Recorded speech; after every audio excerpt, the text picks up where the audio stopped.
charge, guys. Let's change the language to English. All fare information will be displayed in English. My passing is here. Wait.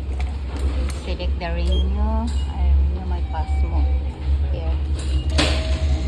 Here. And then it says like that. And then cross the number that one. Today.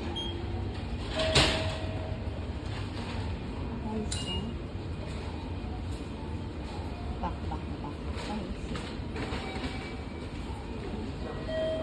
Okay, and then cash, then you press the receipt to reimburse, and then put the money here. Let's put the money here.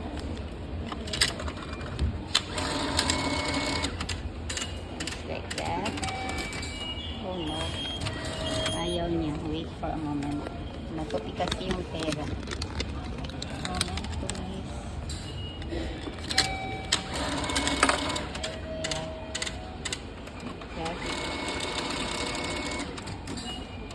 Practice na ang ating receipt to reimburse, and then checking everything.